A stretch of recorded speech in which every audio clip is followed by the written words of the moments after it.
여러분, 시계는 무조건 오늘 알려드린 대로 거세요. 이것은 여러분의 가정을 얼마나 번영되게 만들 수 있느냐를 결정하는 정말 중요한 것입니다. 네, 불행하게 힘들게 살아가시는 분들의 집에는 무조건 이 시계가 잘못 걸려 있는 경우가 거의 대부분이라는 것입니다. 여러분 안녕하세요, 이정민입니다. 여러분, 무의식은 사람의 삶을 만드는 너무나도 중요한 거예요. 네, 여러분의 집에 벽에 걸리는 모든 것들은 무조건 여러분의 무의식과 관계가 있는 것이라는 거죠. 여러분, 그중 정말 중요한 것이 그림이나 글씨, 그리고 달력, 시계 같은 것들인데, 오늘은 이 중 시계에 관한 이야기입니다. 첫 번째로, 시계는 무조건 냉장고와는 멀리, 또 돈과도 멀리 두셔야 합니다. 여러분, 간혹 시계를 냉장고 옆에 걸거나 또 냉장고 위에 올려두시는 분들이 있으십니다. 이렇게 되면 그 가정은 항상 예기치 않은 변동을 겪게 될 것이고, 또 항상 고민거리, 걱정거리가 많이 생기는 삶을 살게 될 것입니다. 그리고 금고 위나 돈을 보관하는 곳 근처에 시계를 걸게 되면 늘 들어오는 돈보다 나가는 돈이 많게 될 것이니 돈에 대한 고민과 돈에 대한 걱정이 항상 생기는 삶을 살게 될 것입니다. 두 번째로, 여러분, 시계는 절대 등 뒤에 걸려서는 안 되는 거예요. 여러분, 어느 물건이든 등 뒤에 걸리는 것은 나의 명예와 나의 의지를 상징하는 것이 되어야 합니다. 하여 가족 사진은 등 뒤에 걸려도 되는 것이지만 시계나 달력은 절대 등 뒤에 걸려서는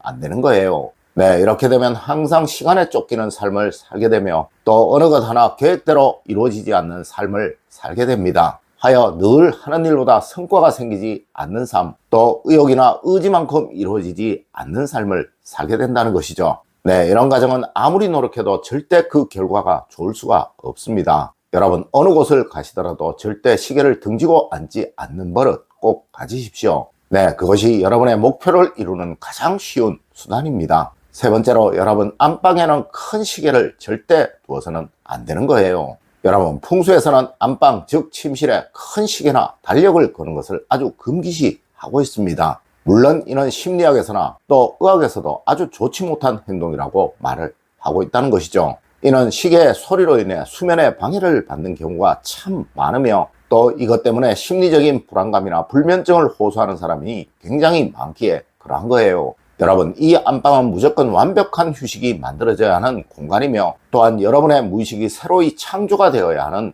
공간입니다. 네, 절대 불안을 만들고 고민을 만드는 것이 있어서는 안 된다는 것이죠. 물론 이전 영상에서 제가 탁상용 캘린더는 침실에 두면 아주 좋다라고 말씀을 드렸던 것처럼 휴대폰을 안방에 두어 시간을 확인하는 것, 이것은 아주 좋은 것이지만 대형 벽시계나 소리나는 시계는 절대 안방에 두어서는 좋을 이유가 없다는 것입니다. 네, 탁상용 작은 시계를 침대 협탁 위에 올려두는 것, 이것은 나쁘다고 할 수 없을 거예요. 하지만 큰 시계만큼은 안 된다는 것이죠. 분명 침실에 있는 이 큰 벽시계들은 여러분의 번영운에 아주 나쁜 영향을 주게 될 것입니다. 네 번째로, 여러분, 벽시계는 어디든 문 옆에 두시는 것이 가장 좋습니다. 아마 많은 분들이 시계를 어디에 걸어야 할지 고민이실 거예요. 네, 시계를 걸기 위해서는 작은 못이라도 벽에 쳐야 하고 또 요즘은 벽에 그림도 많이 걸기에 시계를 거는 곳이 마땅치 않죠. 여러분, 큰 시계는 무조건 거실에 두세요. 그리고 가능한 이 시계는 문 옆에 붙여서 거시는 것이 풍수적으로 좋다는 것 꼭 아셨으면 합니다. 네, 이것은 소리가 나는 것이든 소리가 나지 않는 것이든 벽에 거는 것은 무조건이라는 것이죠. 여러분, 이 문은 들어가고 또 나가는 곳이죠. 이것은 이 문 주변이 운의 흐름, 즉 기의 흐름이 가장 강한 곳이라는 이야기예요. 하여 달력이든 시계든 이런 것을 문 옆에 두게 되면 그 기운이 아주 강해지게 되는 것입니다. 맞습니다. 여러분의 무의식을 가장 크게 자극하게 된다는 것이죠. 아마 여러분들 중에는 벽시계를 벽 가운데 아주 높게 걸어두신 분들 있을 거예요. 하여 여러분의 가정에 번영운이 크게 살아나고 있지를 못하는 것입니다. 여러분, 이제 시계 가능한 문 옆으로 붙여서 거세요. 분명 취업운이나 진급운이 상당히 좋아질 것이며 어느 순간 여러분의 가정에 행복이 찾아오는 것을 느끼시게 될 것입니다. 다섯 번째로, 여러분, 시계를 거는 방향에 관해서는 전혀 신경 쓰지 않으셔도 됩니다. 여러분, 시계를 거는 방향에 관해서 저에게 질문을 하시는 분들이 참 많으신데요. 네, 답을 먼저 알려드리면 시계를 거는 방향에는 그 어떠한 제약도 없습니다. 이는 과거의 시계, 즉 우리 전통의 자경로나 앙부일구에는 그 자체 방향까지 모두 표시가 되어 있기에 이 시계는 무조건 가운데 두는 것이 원칙이었으며 또한 모두 땅에 붙여두는 것이 원칙이었습니다. 네, 과거의 시계에는 자축인묘, 진사오미, 신유수레라는 간지가 다 적혀 있었다는 것이죠. 하지만 지금은 이런 간지가 적혀 있는 시계는 절대로 없을 것입니다. 하여 방향적인 제약은 없는 거예요. 물론 동쪽에 시계를 두라느니 또 남쪽에 시계를 두면 안 된다느니 라고 하시는 분들도 있는데요. 이는 우리 풍수와는 전혀 관계가 없는 이야기라는 것 꼭 아셨으면 합니다. 여러분, 풍수는 학문적인 또 역사적인 근거가 받침이 되어야 가치가 있는 거예요. 이젠 이런 방향으로 인한 걱정하지 않으셨으면 합니다.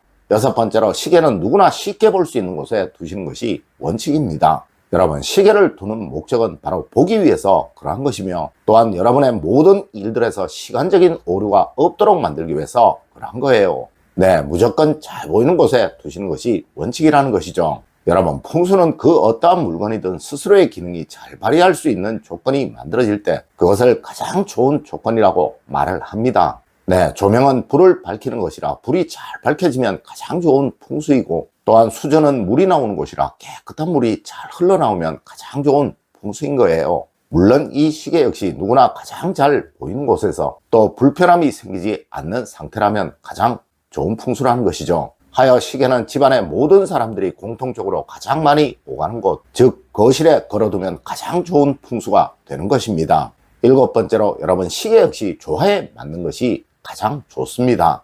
여러분, 혹시 집안이 아주 딱딱한 느낌이 드시나요? 네, 가족 간에 서로 대화가 없거나 소통이 부족한 경우를 말씀드리는 거예요. 그럼 부드러운 동물시계나 또 익살스러운 동물시계를 벽에 한번 걸어보세요. 그럼 가족들 간에 대화는 많지만 격이 너무 없다고 느껴지시나요? 그럼 조금 딱딱한 느낌의 시계를 벽에 걸어두세요. 그리고 하시는 일이 보수적인 일, 항상 반복적인 행동을 하는 일이라면 전자와 같이 부드러운 동물시계나 익살스러운 동물시계를 벽에 거시는 것이 풍수적으로 가장 좋으며, 그리고 하시는 일이 새로운 일, 늘 창의적인 행동을 하시는 분들이시라면 후자와 같이 딱딱한 느낌의 시계를 벽에 거시는 것이 가장 좋다는 것입니다. 네, 조금 보수적인 버깅 시계라든가 또 단순한 원형의 벽시계 같은 좀 올드한 느낌인 것으로 말이죠. 여러분, 이 시계 역시 하나의 장식품입니다. 네, 그 모양 역시도 수천 가지가 넘죠. 하지만 여러분이 이 시계를 늘 보시기에 여러분의 타성을 이 시계는 제거해 주는 거예요. 여덟 번째로, 여러분, 어떤 시기든 절대 대못은 사용하지 마세요. 여러분, 집안의 기운을 나쁘게 하는데 벽에 못을 박는 것만큼 큰 영향을 주는 것은 없습니다. 네, 어느 집이든 고민이 많고 갈등이 많은 집은 무조건 벽에 못이 많이 박혀 있거나 또 못을 사용한 흔적이 아주 많이 남아있다는 것이죠. 하여 시계를 거시더라도 못을 사용하지 않는 것이 가장 좋으며, 혹 사용을 하시더라도 아주 작은 것을 사용하시는 것이 흉을 피하는 풍수적인 수단입니다. 여러분, 오늘은 집안에 거는 시계에 대한 풍수 이야기를 해드렸습니다. 오늘 제가 알려드린 이야기 여러분들 꼭 명심하시길 부탁드리며 오늘의 이야기를 마치도록 하겠습니다. 늘 올바른 학문과 올바른 지식을 여러분들께 전하도록 노력하겠습니다. 여러분, 긴 시간 감사드립니다. 감사합니다.